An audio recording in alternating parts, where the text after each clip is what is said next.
Hello, my lovely automated beavers, and hello to anyone passing by our Folktails colony on the Spillage map. My last video was pretty much all about the automation, just exploring and discovering the new features added with the latest updates to the game. I obviously still want to play with that and keep kinda improving and expanding the automation or the very basics of the automation I set up earlier.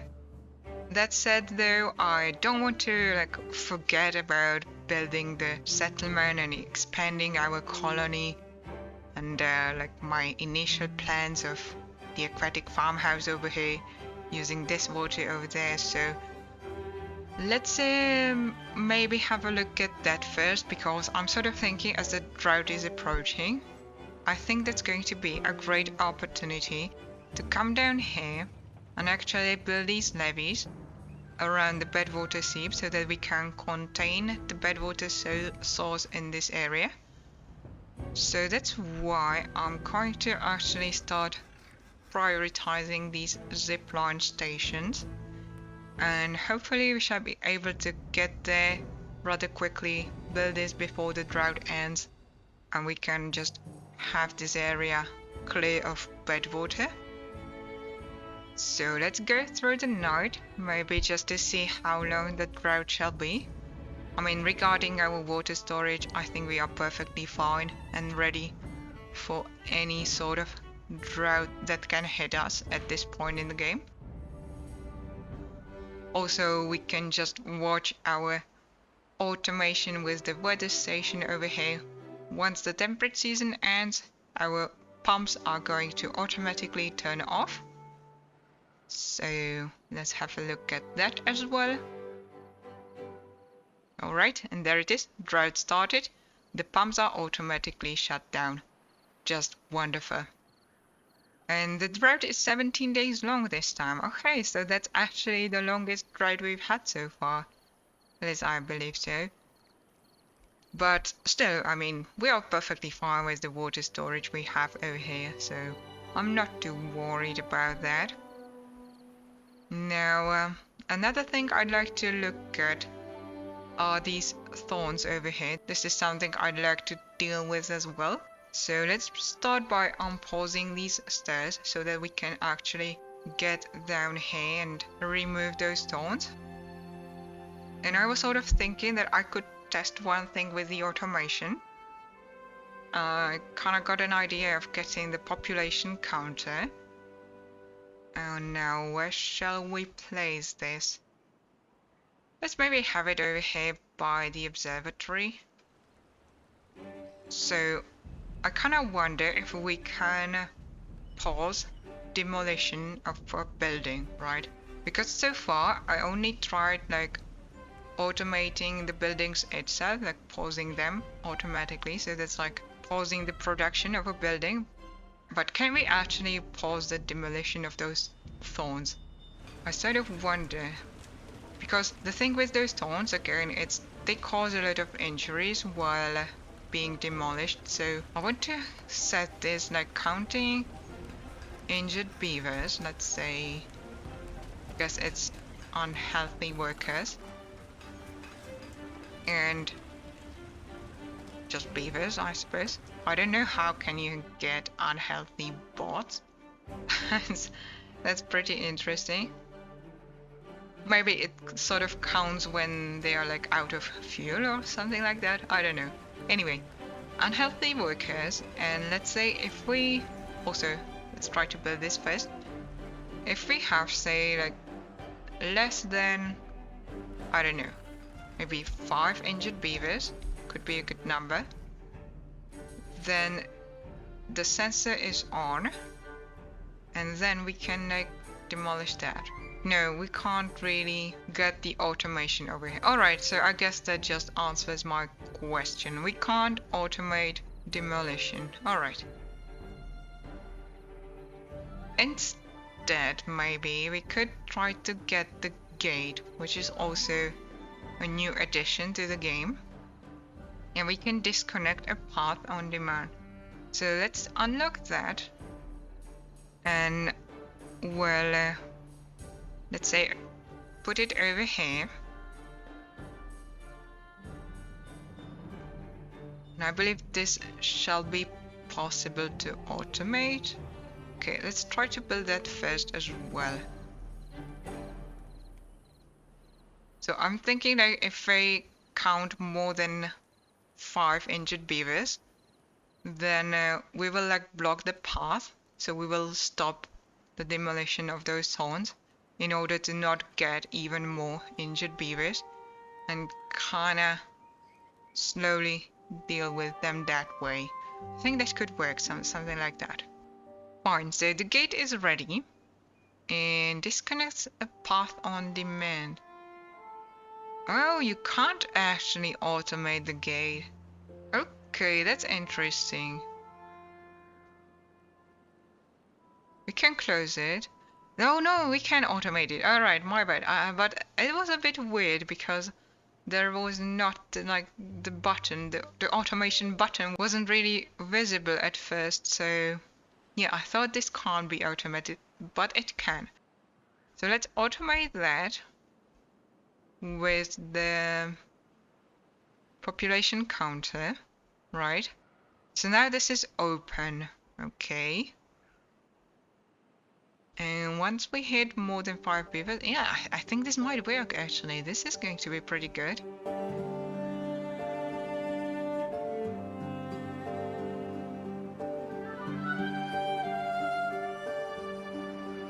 Okay, so we need like one more injury to happen. And then if this works, the gate shall shut off. Now the question is, what will happen with those beavers like over here once the gate closes, right? Will they be able to like come back to the colony, or will they be like stranded over here? Alright, so I bet one of these beavers is getting injured like any minute now. There it is. We have 5 injured beavers. So I can see the population counter is off and the gate is automated, closed. So this is not really allowed, and the beavers, yeah, they are going back.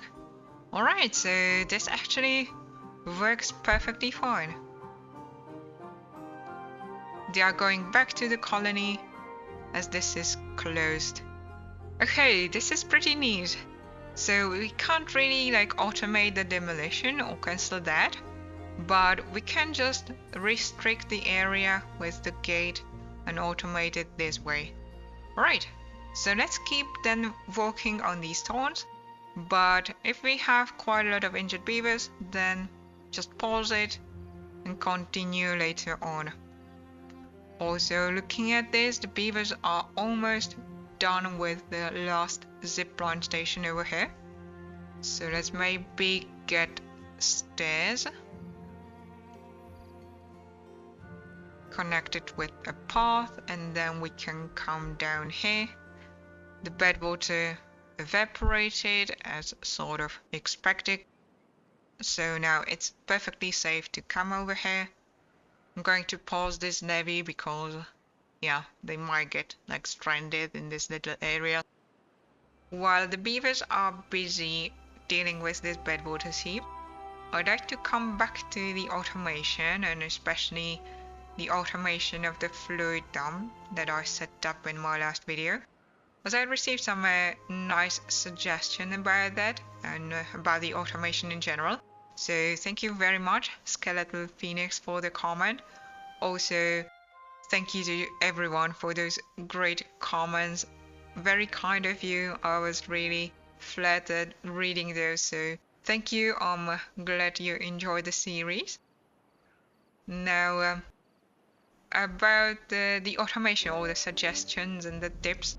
So one part of the comment was that we can actually rename the automation buildings. So if I go, for example, over here, the population counter 2, we can click on this and actually rename it to keep everything more organized. Let's say this is our counter for injured beavers. so we can like have like injuries, maybe. And now if we come back to the gate over here, we are choosing the automation. It's not like, chronometer 1 and contamination sensor 1, but we can choose injuries, right? Great idea, good tip to rename the automation to keep everything more organized. Now the second tip was about this depth sensor, that it's probably a good idea to have some sort of a buffer time where once the fluid dump turns off, it can't be turned on again for a certain period of time. Because there is this issue I somewhat mentioned in the end of my last video, that if we actually watch this closely, right, we have the depth sensor over here measuring the water level. So we have the threshold set to 0.8 meters. If the water level gets lower, then a beaver is called into the fluid dump to refill it. But what happens is that the beaver comes, well, he is sitting in a campfire over here right now, but yeah, he's on the way. So he comes to the fluid dump, and as we are measuring just like 0.79, the beaver is going to dump like just a tiny little bit of water, and then it turns off because it sort of measured the 0.8. But as the water level sort of adjusts and evaporates, it's like turned off just for a second and then turned back on. So now the beaver is sort of confused. He kinda left because it was off and goes to do like, relaxing over here. But now, it is on again, so he needs to come back again. So this is really like not a perfect solution, and I feel like what we need to do over here is to have the depth sensor set to measure the water level like much lower. I would say maybe like 0.3, let's say. And then once the water level is low, we will call in the beaver for I don't know, maybe for a day, so he can like refill this whole thing. And then the water sensor shall be like off for, I don't know, 2 days, 3 days, until the water evaporates to those 0.3 meters. So I think we shall be able to do something like that with the timer. I'm going to get that, and let's get it over here, maybe just so I have it in place where I'm automating the buildings, right? So let's have the timer. This is going to be highest priority. Also, I could just rename this as well to keep it more organized. So this is like depth sensor, let's say oak farm. Okay. And this is going to be timer oak farm. Alright. And I think we might use the delay function actually. So if we go like, once this is going to measure that the water level is low, then we want, right, we need first this, that how long this needs to measure the water level being low. So let's say I'm going to use those ticks. So let's say 10 ticks, for example. I mean, this is really just experimenting.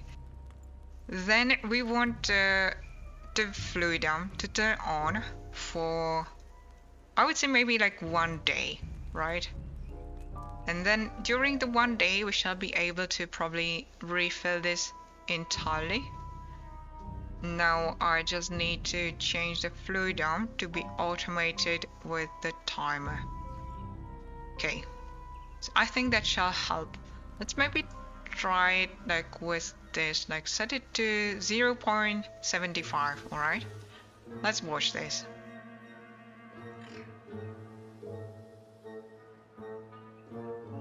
And there it is, the depth sensor is on. Now that means that after... Right, this probably needs to be built first. Okay, so let's still wait for that. So the timer shall start activating. Yes, there it is. It is counting those like 10 ticks. Now it is active. And now the fluid dam is active. And it will be active for 1 day. Over here I can see the time, the T2. So a beaver shall come over here. We can see the depth sensor is turning off and on as the water adjusts. But as this is still on, yeah, the beaver is continuously dumping in the water.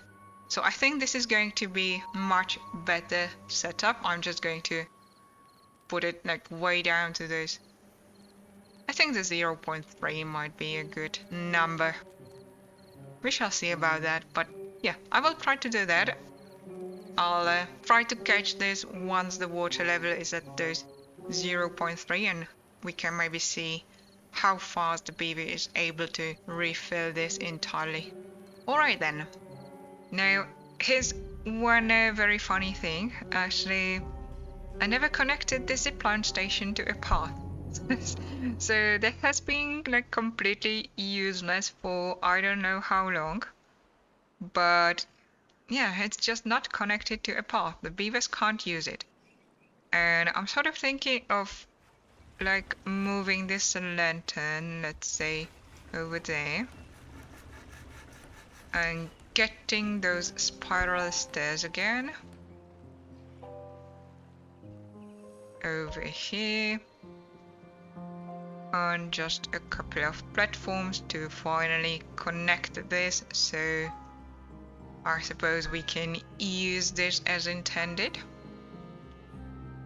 Alright, that shall help significantly to, well, get down. I mean, we still had this zipline station connected, so it's not super far away to get there, but still, this is going to just help a lot.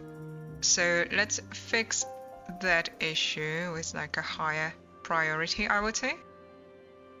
Also, talking about the lantern, they sort of added the option to customize the color of those lanterns. Maybe we can have this one, I don't know, say blue. This one can be green and, well, orange. You are going to be red. So this is going to be all the colors of the rainbow. Alright. I also noticed another thing, and that is that we don't actually have a storage for bread. So it is just being stored in the bakery. I mean, the storage in the bakery is rather large, 190, so it's not that bad. But still, I might as well get like another large warehouse. Thinking of building it over here. We're going to store bread. And then I'd like to get like stairs. So that the baker can just, you know, come down and reach the bread storage without any issues. Now I can see we are up to 7 injured beavers actually right now. Alright. So I guess they were walking on these thorns. Oh yeah, they are making some progress. That's nice to see. I mean, we are getting the injuries also from the industry and whatnot.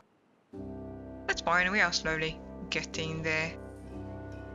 And how is this looking? Oh, we are almost done, my beavers. Alright. Let's finish the last levy, maybe. So now this shall be perfectly safe.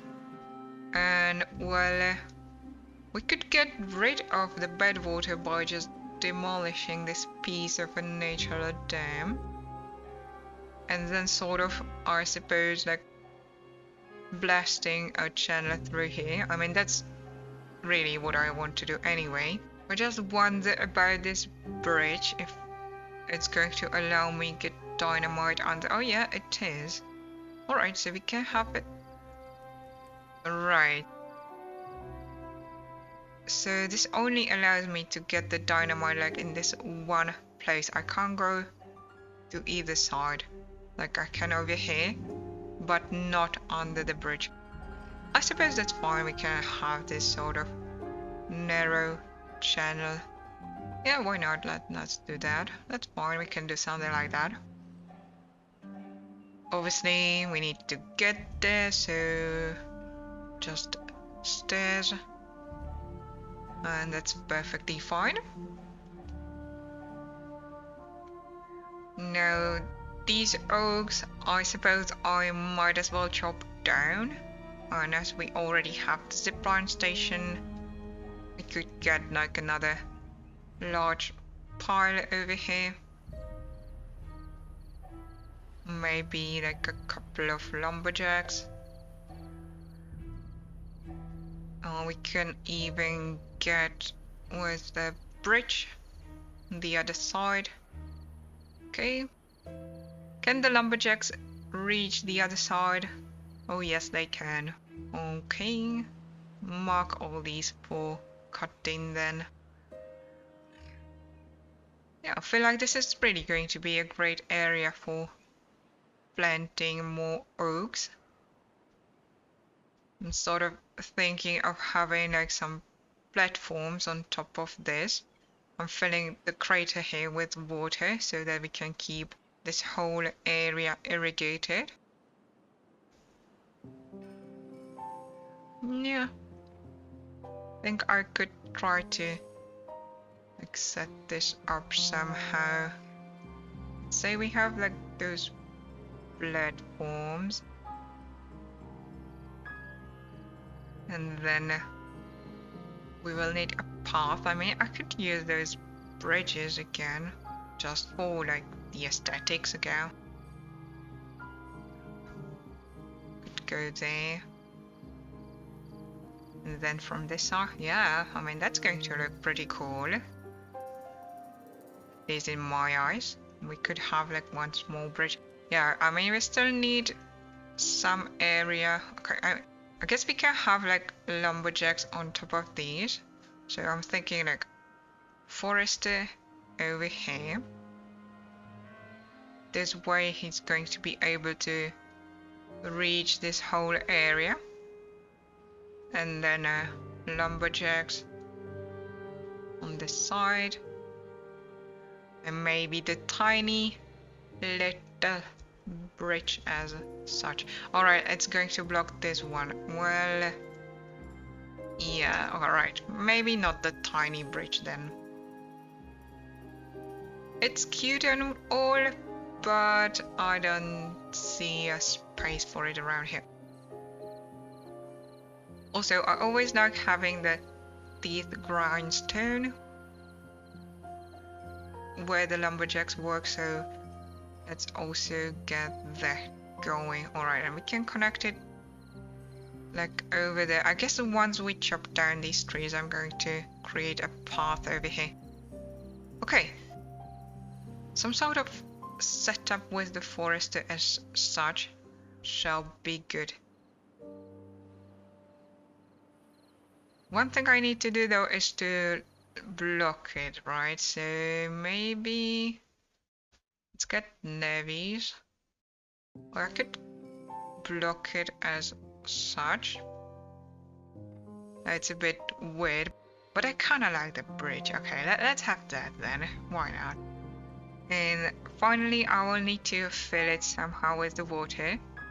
So I'm sort of thinking of blasting a channel.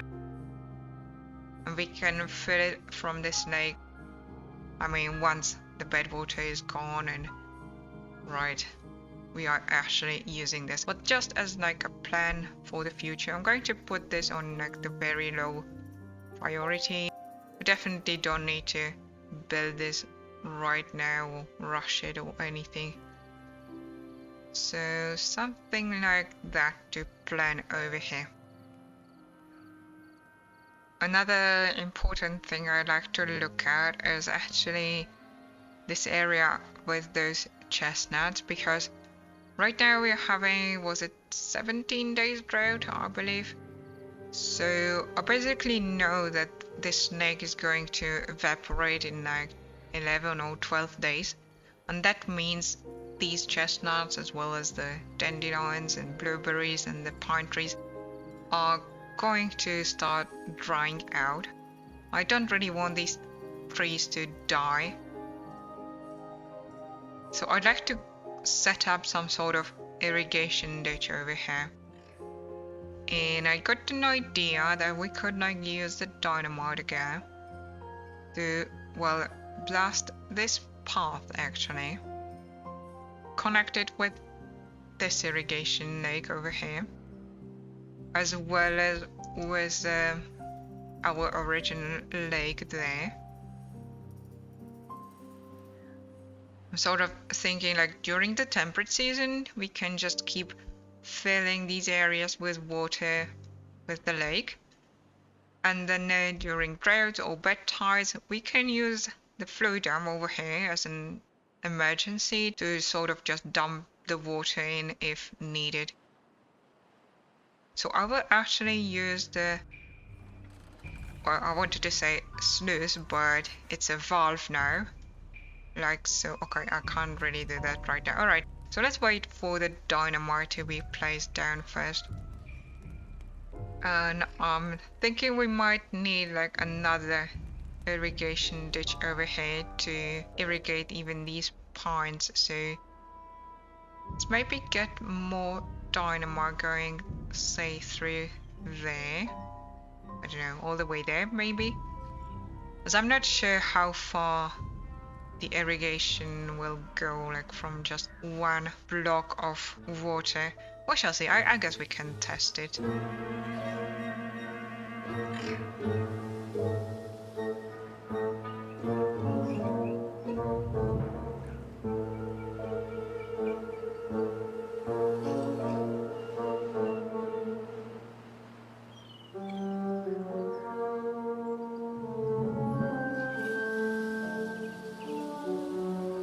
A couple days passed and we can see our beavers just chilling around here with our new fancy colorful lanterns. So just a wonderful, spectacular view over here.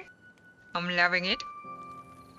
Anyway, as we are in the middle of the night right now, I'd like to sort of start blasting the dynamite over here. However, I don't really want the water from this area to flow into here, as it would mean just the water would disappear basically. So instead, I'm going to actually demolish this one piece of dynamite there. Alright, I can see the beavers are still coming over there. For now, let me just... No, not the dynamite, just the path. Let me get rid of that as well as this over here. Alright, no beavers around. So let's start blasting then. Okay, and then I'd like to get the valve. One over there. One over there, and also we just need those platforms in order to get the path back and everything can be connected again, like so. And finally getting the large pump back there. So let's probably prioritize, like highly prioritize those platforms so that we can like access this area, access those water tanks, and yeah, then we can get this one over here as well as that. Alright, and once this is protected and closed with the valve, I will kind of continue detonating this area so that we can connect those irrigation ditches.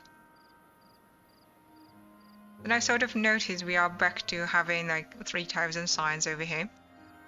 So that sort of makes me want to unlock the memory and check this one as well. Because this is really one of the last pieces of the automation that I didn't explore just yet. Let's have the memory in our testing grounds over here. I will put it like a top priority as well. Although they might not be able to reach it. Well, they kinda can through it there. Well, that's fine. I mean, they shall be able to build those platforms rather quickly. I was also sort of looking at the planks, or at the storage in general, that this is almost full. The metal blocks pretty much full as well. So it's probably a good idea to upgrade the storage as well with those underground piles finally. These have like a huge capacity of up to 1,000 goods. Cost 1,000 signs, which is a lot. But these are super nice to have. Okay, why is no one building this? Oh, they started from this area. Alright, that's fine. So about the storage, I sort of like this area over here, that we have the zipline station, and it is perfectly accessible for the builders. They can just jump off the zipline station, get whatever they need for construction, and yeah, zipline away. So let's maybe start with this large pile over here. Me remove that and get the underground pile going. For logs, slightly higher priority for that. And then I suppose I'd like to have like the storage for planks over here, which means I will probably need to move this to the left and do some sort of reconstruction over here. But yeah, I guess that's fine actually. Yeah, let's actually do that. I mean, it's going to be better, I think. So remove the zipline station, remove these. Even the storage, remove those paths. And we can have the second storage over there. Okay, I'm going to connect it back. So this one shall be for planks. And then maybe, where is it? Right, the zipline station needs to go back, so let's have it there. And for the gear storage or the gear warehouse, we could upgrade that as well with the large one. Like, say over there. Alright, why not? It sort of fits. So let's have that as well, and then the connection back as such. Alright, we can start checking this with like the settings over here. So a memory changes and holds its state in response to specific input sequences. A cornerstone of advanced automation. Sequential updates once per tick.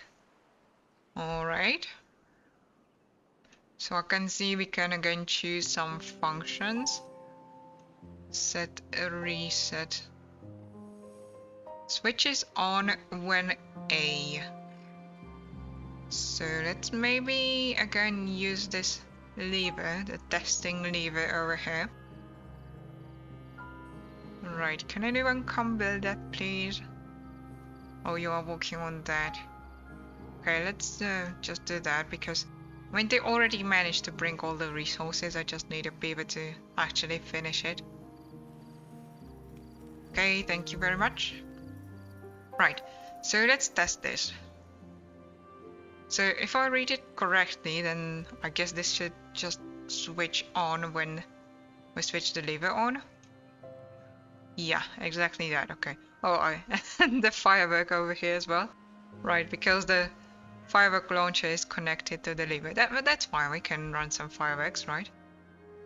So we have the lever on, and the memory is on as well. And if I turn the lever off, okay, the memory is still on. So yeah, it's like holding the state as I read it. Alright. So if we want to turn it off, we need to like reset it.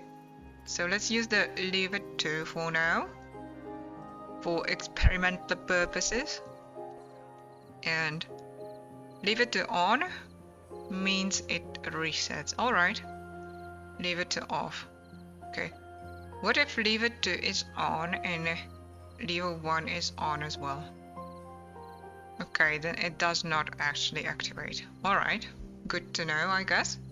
Then we have toggle. Flips when A switches on. Okay, so what's the difference here? We switch this on. The memory is on as well. Switch that off and I mean this is still on. Ooh, alright, but if we switch it on again, then it actually goes off. Alright, that's interesting. So I guess it doesn't do that with the set reset, right? Set reset is like switching it on, the memory is on. If we switch it on again, then the memory is like still on. Okay, so that's the difference between these two, alright. May reset that. Then we have a latch. Captures A while B is on. Resets when reset. Okay, we would need a third lever for this, I suppose. Okay, so let's try these two. I mean, we will not have the reset for now.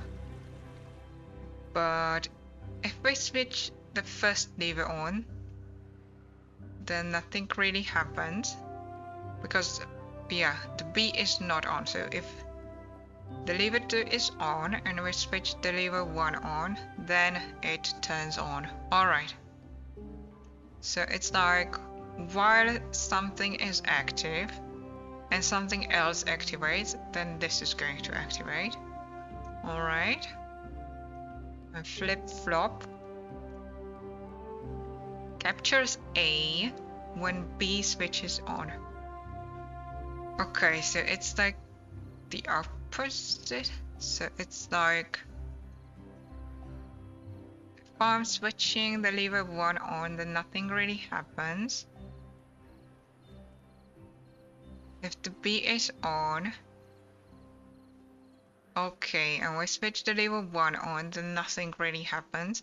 So it needs to be like the lever 1 is on, and then the lever 2 activates. Yeah, then the memory switches on.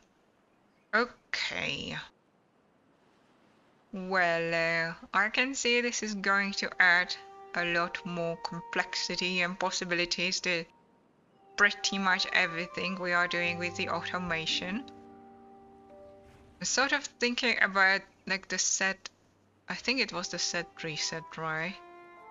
That we could use that even like over here with the depth sensors, so that like if we measure a certain water level, so that shall be like the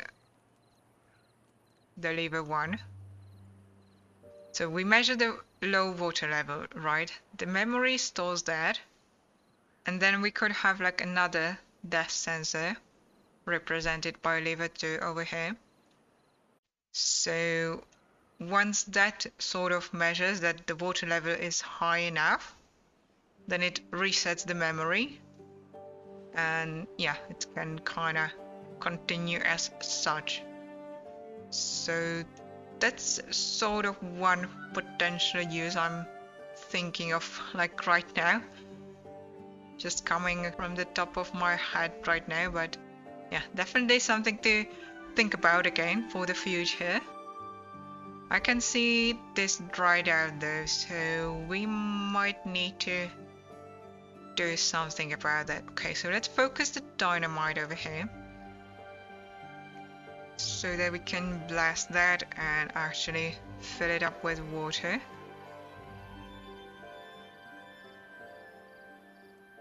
Alright, so that's ready. I'm going to remove the path again, as I don't want any accidents to happen. And and let's detonate that then. Getting more. Oh, not there. That's a double platform. Okay, so single platform. The path. Highest priority again. The pump is ready, and I can see the water already flowing over here, so most of the chestnuts are actually irrigated again. Also, I kind of like how when you copy a building, like I copied this large water pump, right? It sort of keeps the automation settings as well. So that's really cool feature to have. And the path is ready. So yeah, we shall be able to just use the flow dam to keep this irrigated. Over here, we are going to need another fluid dam, right? So let's get another dynamite set there.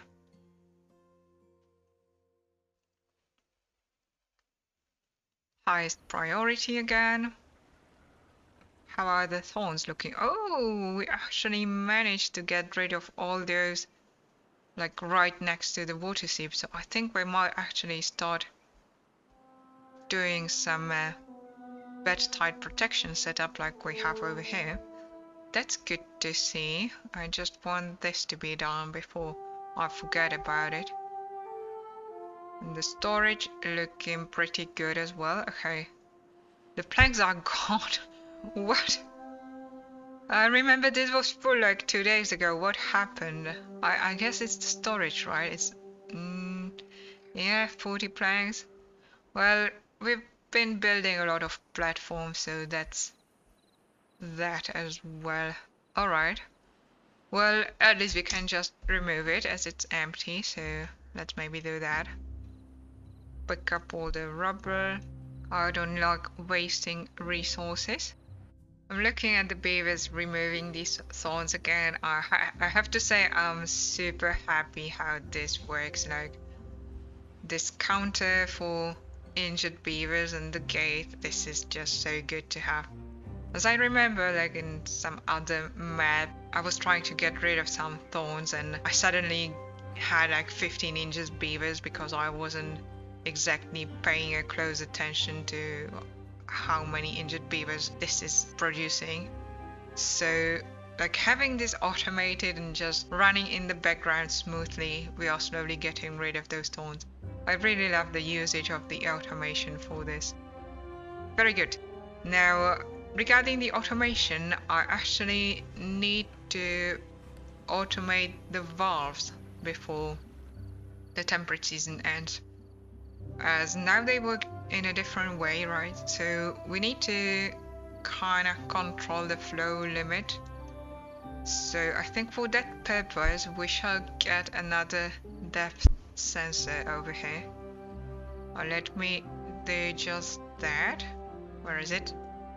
Depth sensor. Alright, so let's rename it again. So this one shall be depth sensor Lido. Okay, and I guess we want to measure like well, so if we have less than what, 1.8 meters, then it's going to turn on, and it's going to, yeah, if we have less than that, it's going to turn on the valve. Automate, where is it?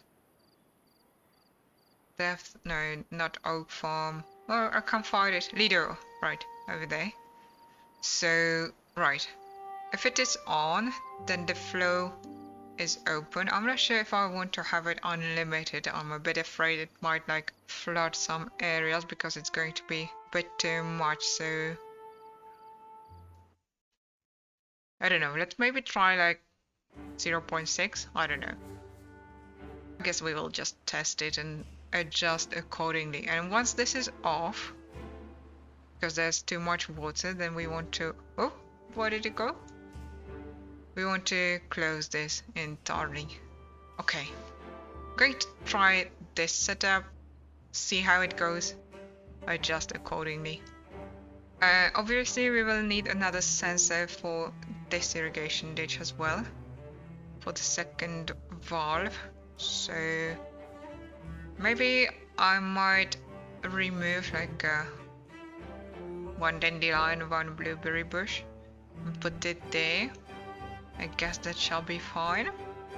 Alright, so here we are back at the oak farm irrigation actually, because the depth sensor over here shall very soon reach the threshold of 0.30 meters that I've set up, and that should sort of activate the timer over here, which shall open the fluid dump for 1 day to refill the irrigation lake.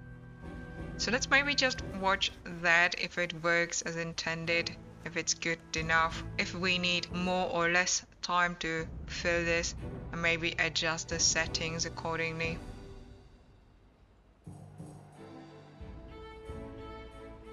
Right, now the sensor activated, I can see the timer, like this is the D1, 10 ticks. So we want this to measure the water level for a certain period of time. So now these ticks are gone, the timer is activated for 1 day. The fluid dump is activated as well, and we shall see the beaver come over here very soon, starting to dump in the water. So the sensor over here, it sort of went off and went on for a second again as the water was adjusting, but yeah, it is off right now. It shall be off for quite some time. And let's refill that. Now I can see this is filling pretty nicely. Okay, let's speed up the time.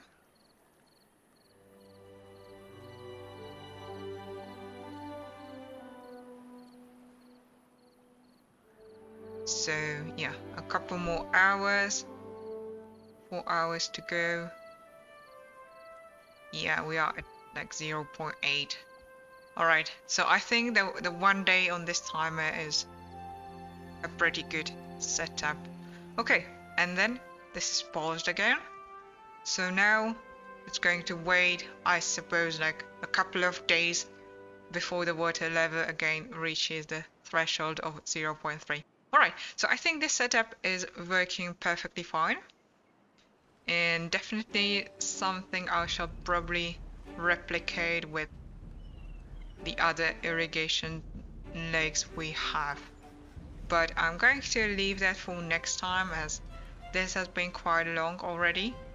I can also see the irrigation sort of works over here, saving most of the pine trees. This bit over here is not irrigated. I think that's fine, we don't need like that many pine resin anyway. Then I still need to set up those valves, or I mean the one is set up, but we need to like check how it works once the temperate season starts. So again, I'm going to leave that for next time actually.